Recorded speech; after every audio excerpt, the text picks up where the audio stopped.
लोग coastal road के विरोध में खड़े हैं मगर डेवलपमेंट के विरोध में नहीं खड़े हैं।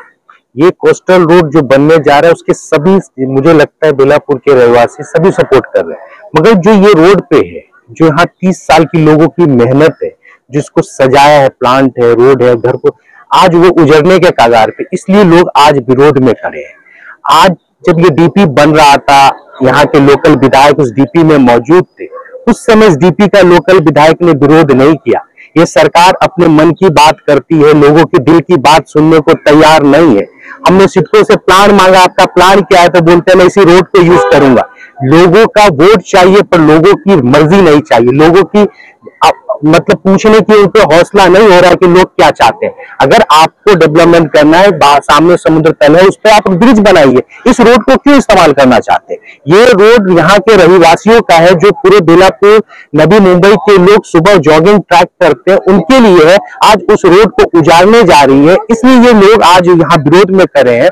कोई डेवलपमेंट के विरोध में नहीं कर। 30 साल की मेहनत है, ये छोटी मेहनत नहीं है, एक अरसा गुजर गया लोगों की इस रोड को बचाने। तो आज इसलिए बेलापुर के पूरे रहवासी, सेक्टर 11 के लोग हों, सेक्टर 15 के लोग हों, आज रोड पे हैं, अपनी शांति विरोध कर रहे हैं। अगर ये सरकार नहीं जागे, इससे भी तीव्र आंदोलन की जाएगी सिडको के सामने।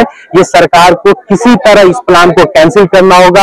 ये सरकार 2 महीने की है, ये सरकार 2 महीने में उजड़ जाएगी। इसके बाद हमारी सरकार आई तो हम इस योजना को कैंसिल करके उस तरफ समुद्री तल पे दूसरा प्रोजेक्ट लाने की पूरी कोशिश करेंगे। तो कोस्टल रोड का जो प्रकल्प है वो एक तरीके से इनको मान्य नहीं है। आपने कुछ दिन पहले अगर देखा होगा, कुछ महीने पहले मुंबई में एक आर्टिकल आया था जिसमें कहा गया था कि मुंबई में ओवर डेवलपमेंट की वजह से एयर क्वालिटी इंडेक्स जो है वो बहुत ही इम्पैक्टफुल इफेक्टेड हुई है।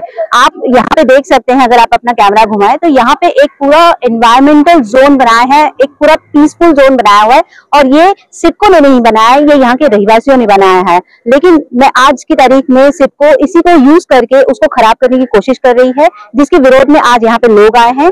और मैं आपको ये बताना चाहूंगी कि इसके लिए एक ऑल्टरनेटिव सोल्यूशन ऑलरेडी लोग प्रपोज कर रहे हैं। हमारा डेवलपमेंट को कोई विरोध नहीं है, लेकिन सिडको वो मानने के लिए तैयार नहीं है। और अगर वो नहीं मानती है शांतिपूर्वक इस प्रदर्शन को, हमारी डिमांड्स, तो हम आने वाले दिनों में जरूर इसको आक्रमक रूप देंगे। नमस्कार.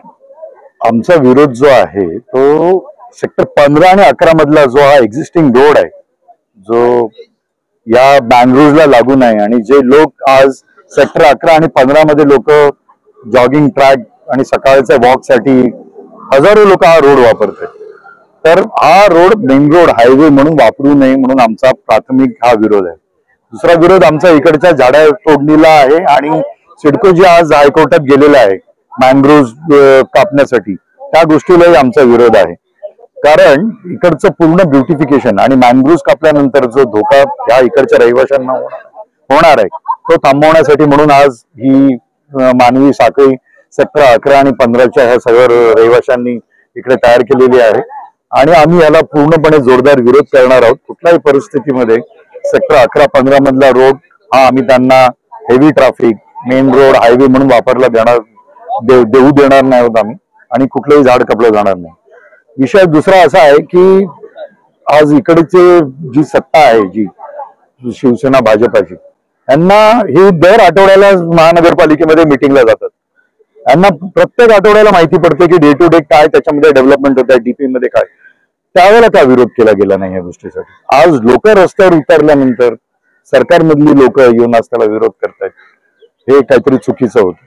हे पूर्वीच त्याला विरोध व्हायला पाहिजे होता. लोकांनी उतरण्या अगोदरच इकडच्या स्थानिक लोकांनी त्याला विरोध करायला पाहिजे होता, नेत्यांनी विरोध करायला पाहिजे.